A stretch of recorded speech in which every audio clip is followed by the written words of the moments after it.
अब हम लोग देखते हैं यहाँ पर,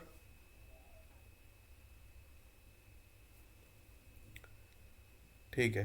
अब हम लोग देखते हैं इंथैल्पी। एक बार मैं इंथैल्पी आपको लिखवा देता हूँ। इंथैल्पी बोल सकते हैं या फिर इसको हीट कंटेंट भी बोल सकते हैं। क्या बोल सकते हैं? Heat content. अगर कहीं मिल जाए हीट कंटेंट क्वेश्चंस में तो समझ जाना वो इंथैल्पी की बात कर रहा है। तो इंथैल्पी क्या बोलेंगे? The total heat content, the total heat content of a system of a system at constant pressure, at constant pressure is called enthalpy, is called enthalpy। इतनी बात आ गई समझ में? तो इसको हम मैथमेटिकली कैसे लिखेंगे फिर?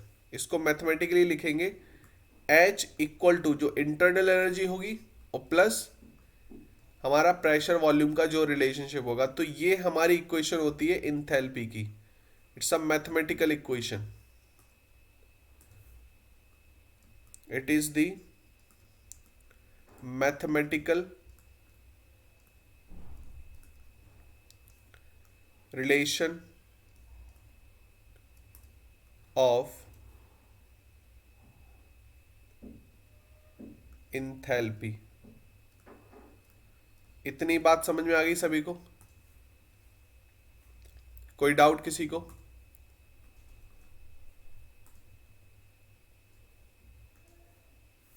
आगे चलूं?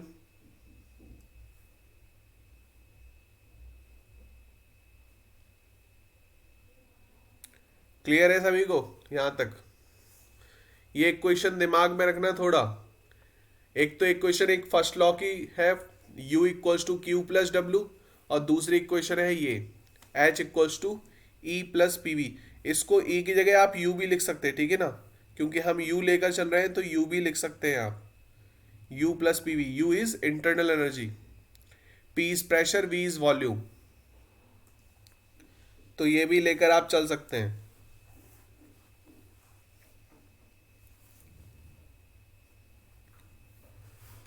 बोलो पागल बच्चों, क्लियर हो रही बात? समझ में आ रही सभी को?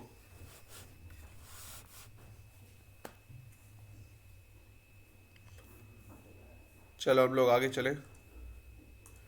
यहां पर आप लिख सकते हैं next, relation between, relation between Cp and Cv। मतलब heat capacity at constant pressure और heat capacity at constant volume का। इसको ना एक फॉर्मूला बोलते हैं, that is called Mayer's formula. तो डेरिवेशन ऑफ मेयर्स फॉर्मूला भी लिख सकते हैं।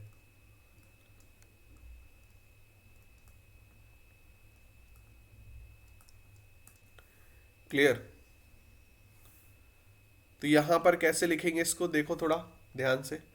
हमारी इक्वेशन क्या है? Delta H equals to delta U plus P delta V लिख लो, क्योंकि ये भी वॉल्यूम भी चेंज है। कांस्टेंट प्रेशर की बात कर रहे हैं ना हम लोग, ठीक है। कोई डाउट यहां पर? आइडियल गैस इक्वेशन आपको पता है क्या होती है? PV equal to N R T.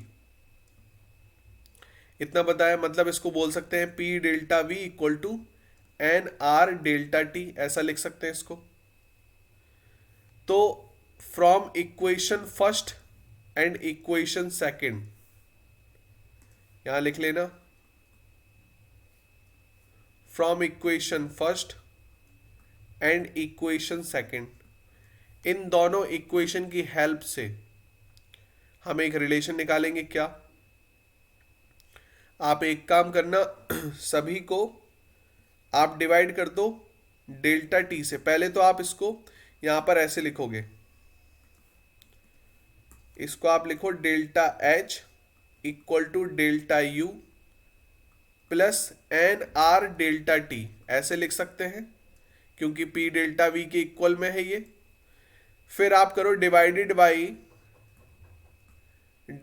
By delta T.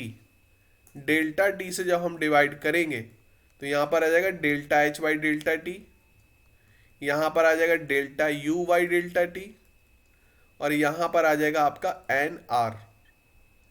ठीक है, और आपको मैं ये बता चुका हूं delta H by delta T ये क्या है, heat capacity at constant pressure, that is equal to C P.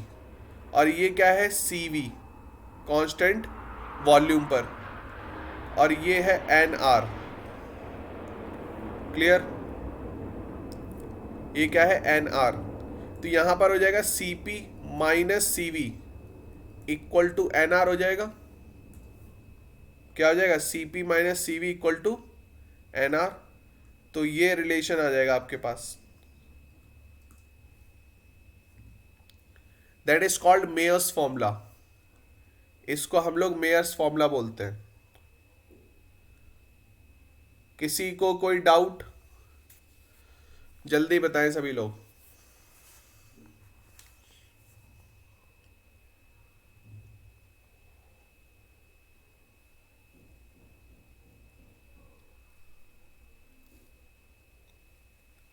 अगर हम एक मोल की बात करेंगे या पर मोल के लिए देखेंगे तो यहां पर हो जाएगा C P M minus C P V, sorry C V P V M sorry, equal to N R. ये आ जाएगा पर मोल के लिए इक्वेशन, क्योंकि इसको हम लोग क्या बोलते हैं, heat capacity at constant pressure for 1 mole, that is called heat capacity at constant pressure for 1 mole। ये कांस्टेंट वॉल्यूम पर है और ये कांस्टेंट प्रेशर पर है।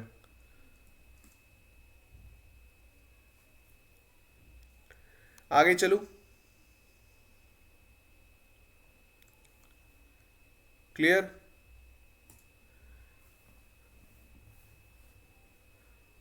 ठीक है, तो अब देखो यहां पर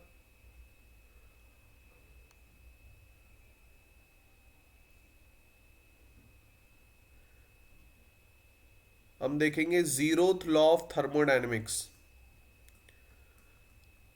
zeroth law of thermodynamics, zeroth law of thermodynamics में था क्या कि फर्स्ट लॉ ना पहले आ गया था, तो फिर जीरोथ लॉ इसलिए नाम रखा क्योंकि जीरोथ लॉ एक बेसिक लॉ है थर्मोडायनेमिक्स का, जो कि पहले इसको पता कर लेना चाहिए था, लेकिन पहले पता नहीं कर पाए इसको। लेकिन जब इसका बाद में पता चला तो अब बेसिक है तो सबसे पहले इसको नंबर दे सकते हैं। अब वन कवर हो चुका था, फर्स्ट लॉ कवर हो चुका था, फिर इसका नाम दे दिया गया जीरोथ लॉ। तो जीरोथ लॉ में थोड़ा ध्यान से देखना है यहां पर कि अगर दो सिस्टम जो हैं, हमने 3 सिस्टम लिए यहां पर, एक ए और एक बी और तीसरा एक सी। जब सिस्टम ए जो है वो सिस्टम बी के थर्मली इक्विलिब्रियम में होगा, ठीक है, सिस्टम बी के किस में, थर्मली इक्विलिब्रियम में, और बी जो है वो थर्मली इक्विलिब्रियम के होगा सी के। मतलब जब हमने ए और बी को कांटेक्ट में रखा तो ये थर्मली इक्विलिब्रियम में है, बी और सी को रखा तो ये थर्मली इक्विलिब्रियम में है। तो ये देखा गया कि ऑटोमेटिकली जो ए और सी का जो थर्मल इक्विलिब्रियम में इसको देखा जाएगा तो ये दोनों हमारे थर्मल इक्विलिब्रियम में होंगे। समझ में आ गया सभी को? तो लिख लेना, it is the basic law of thermodynamics, it is the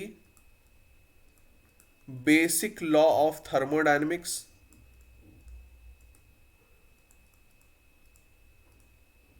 thermodynamics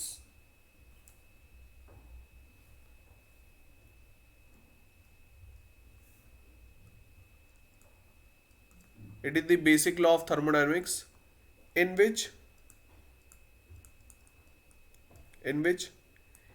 a and b are separately A and B are separately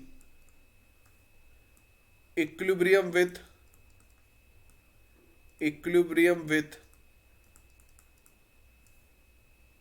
C, A और B हमारे ये आपस में C से इक्विलिब्रियम में है, ये मान लो आप, ठीक है। A and B are separately equilibrium with C, then system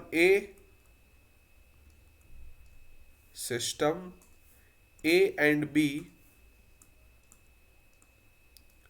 are must be thermal equilibrium, must be in thermal equilibrium.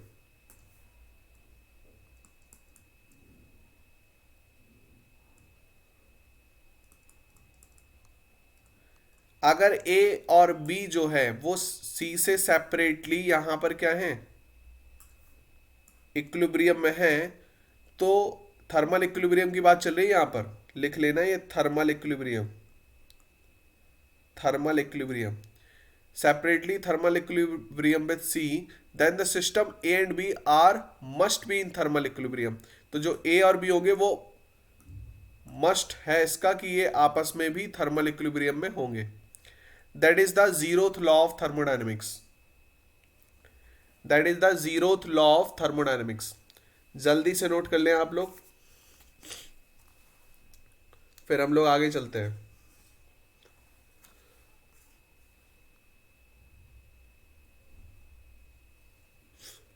कोई डाउट किसी को? यहां तक क्लियर हो गया होगा सभी को.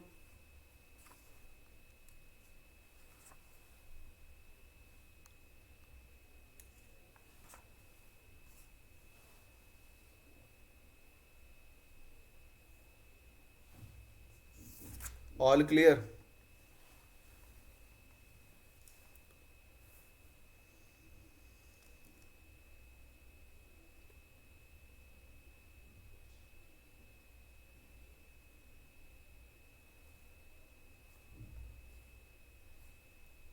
अब हम लोग देखते हैं यहां पर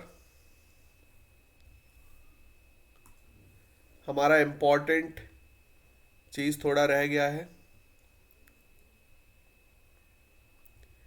यहां पर देख लेते हैं वैल्यू ऑफ कांस्टेंट प्रेशर पर जो इंथैल्पी होगी पर मोल की, एंड कांस्टेंट वॉल्यूम पर जो इंथैल्पी होगी पर मोल की, फॉर आइडियल गैस. तो आइडियल गैस के लिए हम कैसे बताएंगे इसको? तो अगर हम इसकी बात करेंगे तो तीन तरीके से हमें केस देखने होंगे यहां पर कि वो गैसेस कौन कौन सी हैं. पहला केस हम लोग को देखना पड़ेगा फॉर मोनो एटमिक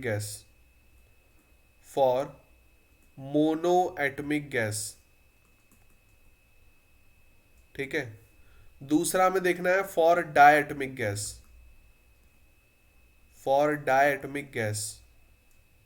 और तीसरा देखना है for polyatomic gas.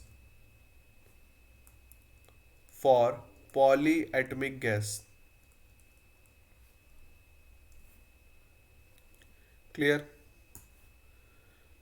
For monoatomic gas, for diatomic gas and for polyatomic gas. अब पॉलीएटमिक गैस के लिए मतलब बहुत सारे एटम की मिलकर गैस बन रही है. फॉर एग्जांपल मैं बात करूं CO2, तो 2 से ज्यादा हो गया हमारा. डायटमिक गैस मतलब H2O2. लेकिन हम यहां पर देख रहे हैं आइडियल गैस, तो ध्यान रखना है इसको, हम आइडियल गैस की बात कर रहे हैं. तो आइडियल गैस में यहां पर जो डेल्टा यू का रिलेशन आता है वो आता है 3/2 RT. याद रखना है इसको, कितना आता है? 3/2 RT.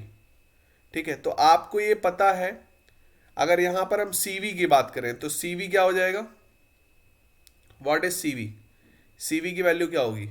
आपको बताया that is delta U by T, है ना. तो डेल्टा U बाई टी यहां पर क्या हो जाएगा? इसकी वैल्यू क्या हो जाएगी? 3/2 R, है ना. क्या आ जाएगी? 3/2 R. ये रिलेशन आपको पता है, अभी हम देख चुके थे. इसमें देखा था मैंने, इसमें देखा था. तो यहां पर ये हम रिलेशन देख चुके हैं, Cp minus Cv equal to NR, ये हमें पता है। तो ये आपको ना दिमाग में होना चाहिए, Cp minus Cv equal to R। तो इस रिलेशन से फिर हम निकाल सकते हैं किसकी वैल्यू, Cp की, है ना। तो Cp की वैल्यू क्या आ जाएगी, Cp की वैल्यू क्या आ जाएगी, Cp minus Cv equal to R है ना। तो ये Cv प्लस NR है, Cp प्लस NR है ना। तो for monoatomic gas, monoatomic gas मतलब यहां पर क्या हो गया, N क्या है 1, क्लियर। तो यहां पर आपका हो गया that is 3/2R and that is 1R। तो 3/2R और R ये क्या हो गया 5/2R। तो Cp की वैल्यू क्या आ जाएगी 5/2R। तो ऐसे निकाल सकते हैं। तो Cp की वैल्यू आ गई है, Cv की वैल्यू 3/2R और Cp की वैल्यू 5/2R।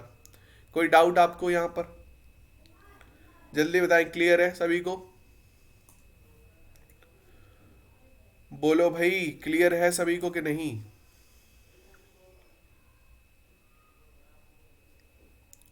डायटमिक गैस के लिए जो डेल्टा यू की वैल्यू है वो है 5/2RT।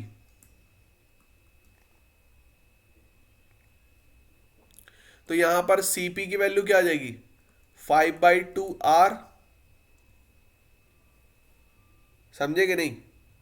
फिर Cp की क्या हो जाएगी 7/2R। एम आई राइट, क्या मैं सही बोल रहा हूं यहां पर, क्लियर है, उसी रिलेशन से निकाल लोगे आप,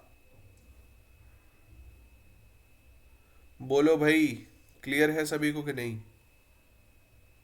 बोलोगे नहीं तो समझ में नहीं आएगा मुझको। सभी लोग बोलते हैं क्लियर है।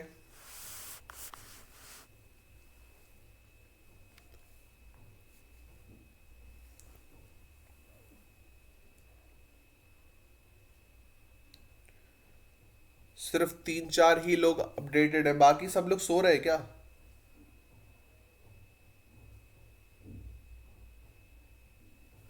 बाकी सभी लोग सो रहे हैं क्या।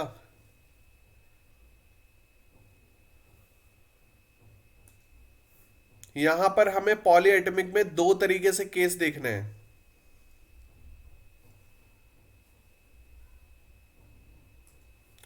पॉलीएटमिक में दो तरीके से केस देखने हैं, एक तो लीनियर केस, मतलब मॉलिक्यूल कैसा होना चाहिए लीनियर, और दूसरा है नॉन लीनियर केस, लीनियर ना हो, नॉन लीनियर मॉलिक्यूल हो। जैसे CO2 तो लीनियर होता है लेकिन SO2 लीनियर नहीं है। SO2 कैसा हो जाएगा non linear, CO2 is linear. तो इस तरीके से देख सकते हैं। तो लीनियर के लिए जो आपकी Cv की वैल्यू आएगी वो आएगी 5/2R। अगर Cv आया तो Cp क्या होगा 7/2R, समझे कि नहीं, इसमें तो कोई दिक्कत नहीं है। लेकिन अगर नॉन लीनियर केस आया तो Cv वहां पर क्या होगा 3R और Cv क्या होगा 4R। इतनी बात समझ में आई, बोलो जल्दी।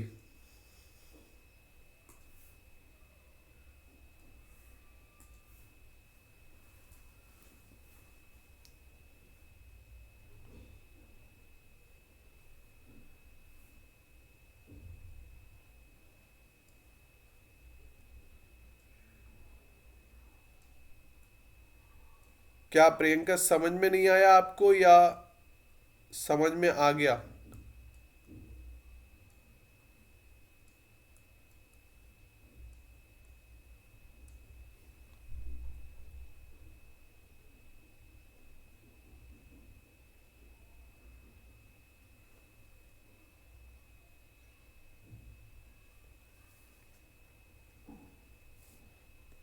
तो इसको देखना पड़ेगा, ये आपको मोनोएटमिक गैस के लिए जो Cv है वही Cv आपको यहां पर देखना पड़ेगा। आप प्लस कर दिए आएंगे Cv में, ये वाला रिलेशन भूलना मत, ये इंपॉर्टेंट है। अगर आपको सीवी पता है तो सीपी निकाल सकते हैं, और सीवी पता है तो सीवी भी निकाल सकते हैं।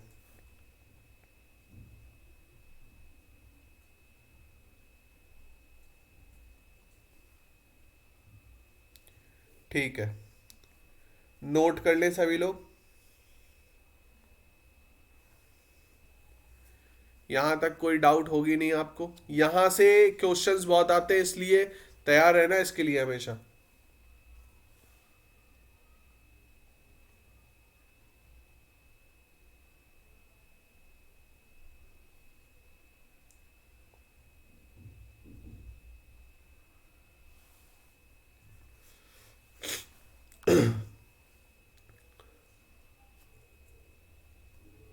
डन सभी को?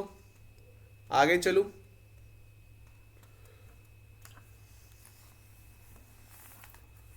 अब हम लोग देखते हैं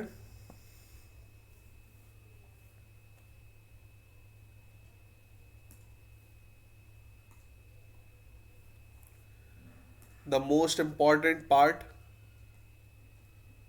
work done in different processes.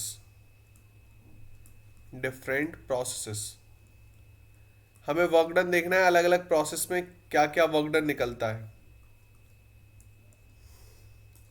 तो सबसे पहले हम लोग देखेंगे यहां पर वर्क डन इन आइसोथर्मल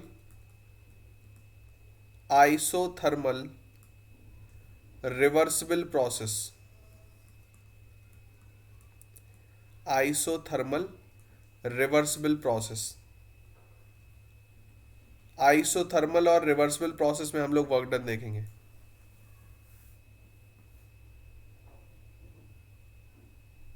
हाँ, ये हो जाए फिर हम लोग क्वेश्चंस करते हैं इसको।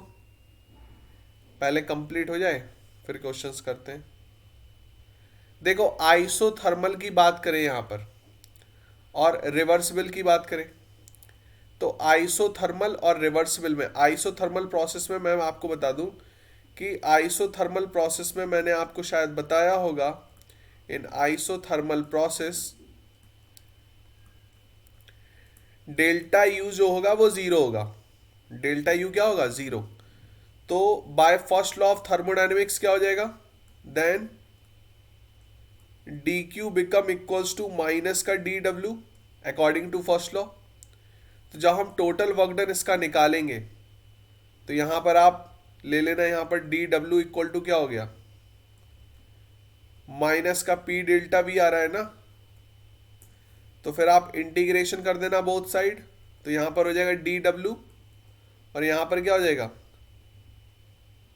P delta V. और आपको पता है ये relation P delta V equal to क्या होता है? एन आर डेल्टा टी, है ना? कोई डाउट यहां पर? तो पी की जगह आप क्या लिख सकते हैं? एन, अच्छा टेम्परेचर कांस्टेंट है यहां पर, तो टी ही लेंगे आप, एन आर टी। तो N R T by delta V हो जाएगा। ऐसे हो जाएगा कि नहीं होगा? कोई डाउट यहां पर?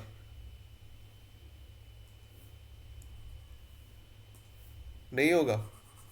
इसको देखो, इस इक्वेशन को इस तरीके से लिख सकते हैं। कैसे?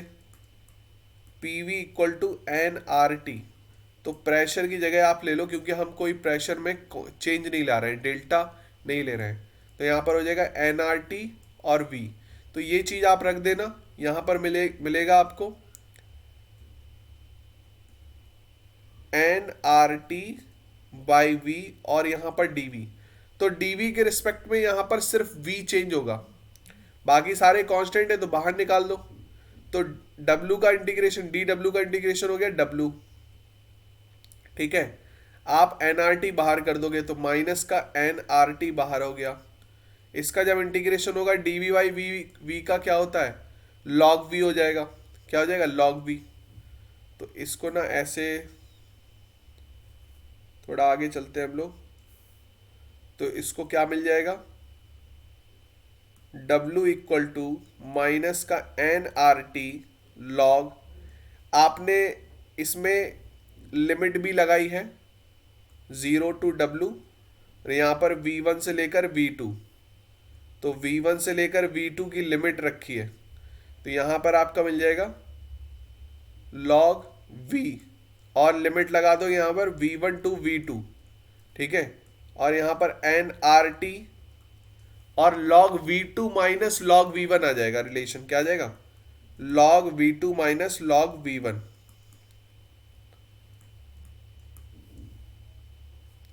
क्लियर? तो जब ये आ जाएगा तो माइनस का NRT log M minus log N को क्या बोलते हैं, log M minus log N को हम लोग बोलते हैं log M अपॉन N। क्या बोलते हैं, log M अपॉन N। तो यहां पर log V2 अपॉन V1 आ जाएगा। यहां पर किसी को कोई डाउट? अब आइसोथर्मल की कंडीशन आपको पता होगी, आपने स्टेट्स ऑफ मैटर में पढ़ा था बॉयल्स लॉ आइसोथर्मल कंडीशन पे। तो बॉयल्स लॉ के अकॉर्डिंग क्या है, P1 V1 equal to P2 V2। कब, आइसोथर्मल में। हम लोग कंडीशन जो आइसोथर्मल की पढ़ रहे हैं, तभी मैंने स्टेट्स ऑफ मैटर पहले पढ़ा दिया था आपको। तो हमने क्या बताया अभी, कंडीशन क्या है, आइसोथर्मल रिवर्सिबल। तो आइसोथर्मल कंडीशन में P1 V1 equal to P2 V2 है, तो यहां पर V2 अपॉन V1 करके यहां पर बोल सकते हैं P1 अपॉन P2। एम आई राइट? जल्दी बोलो आप लोग। माइनस का NRT log P1 upon P2 लिख सकते हैं? कोई डाउट? ये log बेस E है। अगर log के बारे में आपको नहीं पता तो ये ना सारे जो फॉर्मूले में लिख रहा हूं ना साइड में, ये सब लिखते जाना आप लोग। मैं आपको बता दूं कि log एक नेचुरल log होता है, that is called base E। अगर आपको बेस 10 log में कन्वर्ट करना है ना, तो 2.303 से मल्टीप्लाई करते हैं तो log बेस 10 हो जाता है यहाँ पर। तो यहाँ पर हो जाएगा माइनस का 2.303, माइनस तो पहले ही से लगा था ना, तो NRT log बेस 10 हो जाएगा यहाँ पर, that is called P1 upon P2। ठीक है, इसको हम ln से भी रिप्रेजेंट करते हैं और इस ऐसे भी कर देते हैं, that is called basically natural log. तो यहां पर हमें वर्क डन मिल गया रिवर्सिबल। तो इक्वेशन आपको बिल्कुल अच्छे से पता होनी चाहिए, that is called isothermal reversible process work done. Work done for isothermal reversible. इतनी बात समझ में आ गई आपको सभी को? कोई डाउट तो नहीं है किसी को?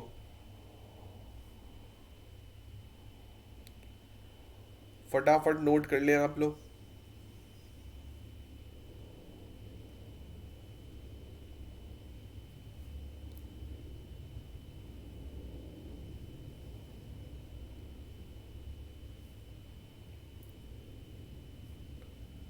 समझ में आ गया सभी को? नेक्स्ट हम लोग देखते हैं, ये आ गया ना समझ में सभी को? किसी को कोई डाउट तो नहीं है यहाँ पर इस पोर्शन में? एक बार जल्दी बोल दें सभी लोग। इस पोर्शन में किसी को कोई डाउट? क्लियर है सभी को?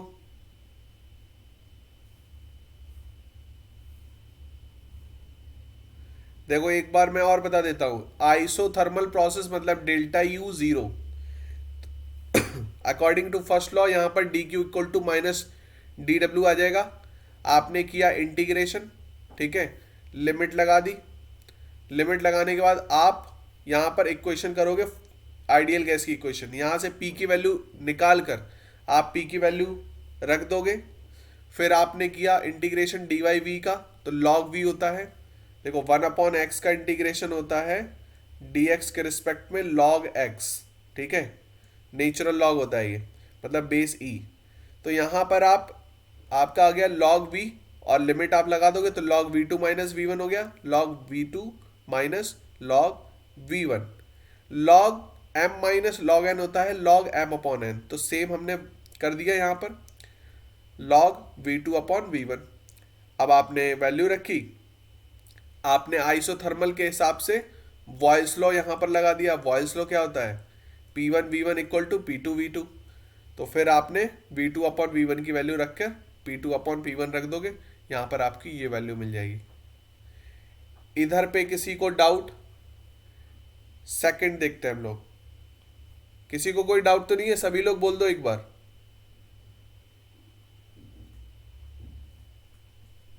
वर्क डन इन आइसोथर्मल,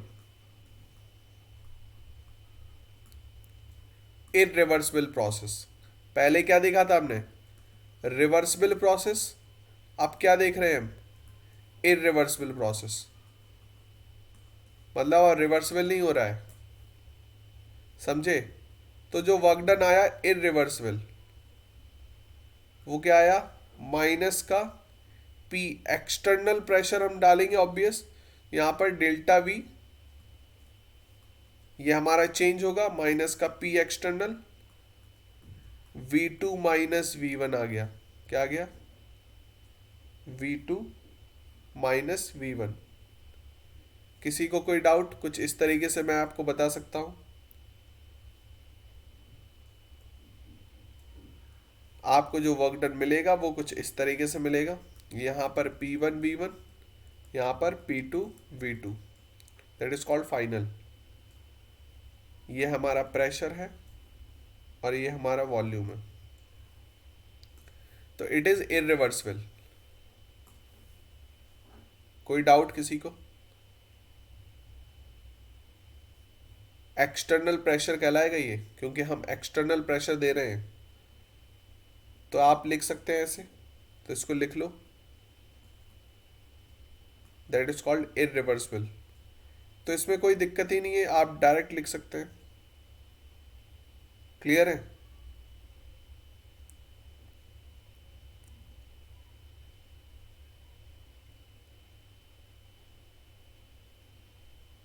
कोई डाउट, अगर सिस्टम काम करता है फ्रीली, ठीक है ना, मतलब सिस्टम पे कोई प्रेशर नहीं है, फ्री एक्सपेंशन हो रहा है। फ्री एक्सपेंशन का मतलब वहां पर जो प्रेशर है वो जीरो हो चुका, तो वर्क डन क्या होगा, वहां पर प्रेशर जीरो हो चुका। फ्री एक्सपेंशन पे प्रेशर क्या होता है, जीरो। तो प्रेशर जीरो का मतलब क्या हो गया, W इक्वल टू क्या होता है, P delta V, P zero, तो W क्या हो जाएगा, जीरो। तो फ्री एक्सपेंशन पे प्रेशर जीरो होने की वजह से वर्क डन जीरो होता है, याद रखना ये चीज, क्योंकि प्रेशर जीरो है आपका। समझ में आ गया सभी को।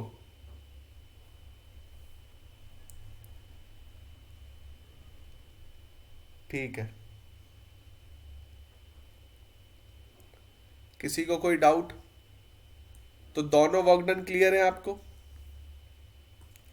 यहां पर हम लोग देखेंगे थर्मोडायनेमिक चेंज, थर्मोडायनेमिक चेंज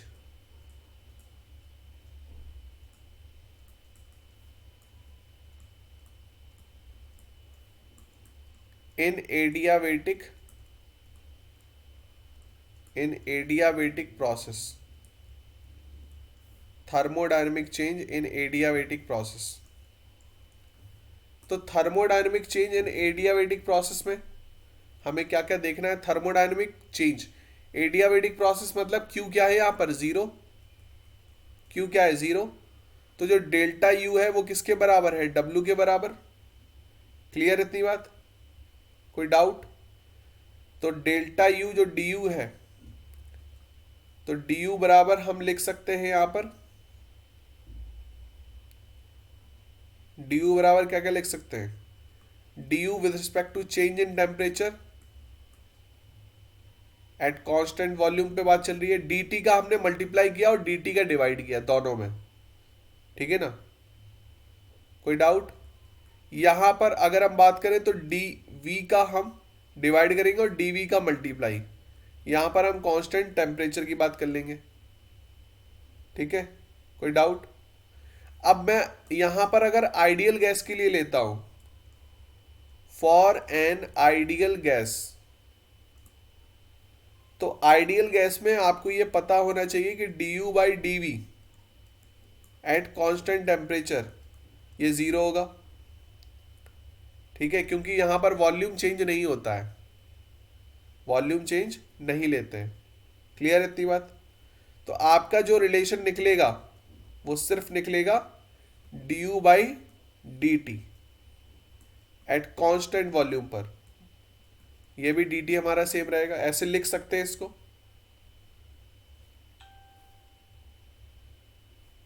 ठीक है ना? कोई डाउट? ऐसे इसको लिख सकते हैं ना, du को dt का डिवाइड किया, dt को मल्टीप्लाई। ठीक है, मैं एक रिलेशन लाने की कोशिश कर रहा हूं इसलिए लिख रहा हूं ये।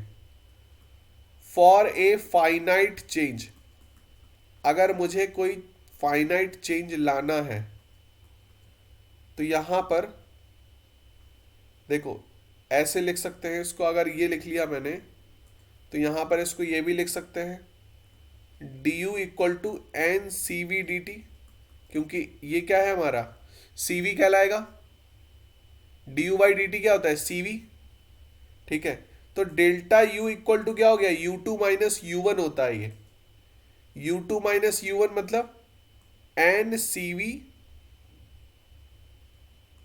T2 माइनस T1, ऐसा लिख सकते हैं इसको। डेल्टा टी को क्या लिख सकते हैं, ऐसे लिख सकते हैं ना? कोई डाउट? ठीक है,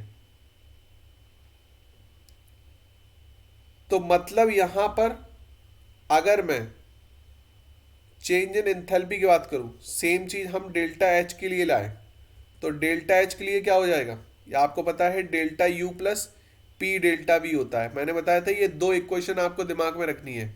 एक तो ये वाली delta U equals to Q plus W, और एक ये वाली delta H equals to delta U plus P delta V. ये दो इक्वेशन आपको ना दिमाग में रखनी है हमेशा।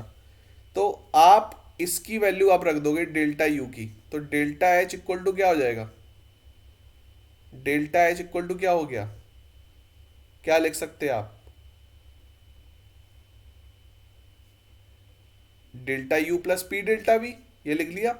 डेल्टा यू की जगह क्या लिख सकते हैं N C V T2 minus T1, और यहां पर P डेल्टा V की जगह क्या लिख सकते हैं N R T2 minus T1, ऐसा लिख सकते हैं। देखो डेल्टा U की जगह क्या लिख सकते हैं आप N C V T2 minus T1, delta T है ना। ठीक है, और P डेल्टा V की जगह क्या लिख सकते हैं आप N are T2 minus T1, ऐसा लिख सकते हैं ना। एन आर डेल्टा टी है ना ये, तो ये लिख सकते हैं। तो फिर यहां पर निकल कर क्या आएगा, यहां पर निकल कर क्या आएगा, क्या करना चाहते हैं हम, यहां पर आ जाएगा ये T2 माइनस T1 है, यहां भी T2 माइनस T1, तो आप करोगे क्या N C V plus N R, और यहां पर आ गया T2 minus T1। T2 minus T1 मैंने ले लिया कॉमन, और ये चीज आपको पता है दैट इज CP, इसको हम CP बोलते हैं, CV माइनस CV, पता है ना ये चीज, CP minus CV equal to R. ये आ गया डेल्टा T। तो डेल्टा H का रिलेशन हम ये निकालना चाह रहे थे, ठीक है ना, हम ये रिलेशन निकालना चाह रहे थे इसलिए किया। देखो मैं फिर से बता रहा हूं, आपने थर्मोडायनेमिक चेंज किया इन एडियाबेटिक प्रोसेस। एडियाबेटिक प्रोसेस मतलब Q0 है, Q0। तो यहां पर आप ऐसे लिख सकते हैं, दो रिलेशन निकलेंगे इसके, एक तो T के रिस्पेक्ट में, एक V के रिस्पेक्ट में। तो ये आइडियल कंडीशन के लिए ये जो कंडीशन है वो जीरो होती है, इसको छोड़ ही दो, इसको दिमाग में ही मत लाओ। आप इतना रखो कि T से मल्टीप्लाई किया, T से डिवाइड, तो ये निकाल लिया हमने रिलेशन।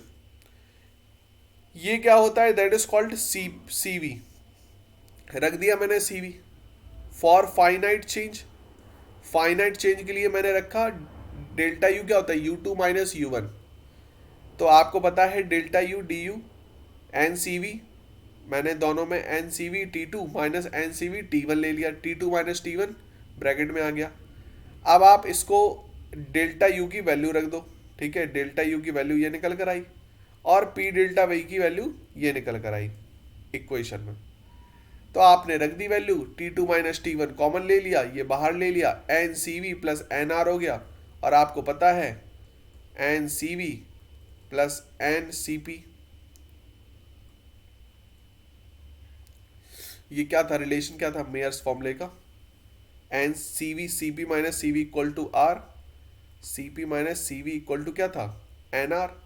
तो आपको क्या निकालना था, C V plus N R. तो ये आप जब उस साइड ले आएंगे तो क्या हो जाएगा, ये N R plus C we.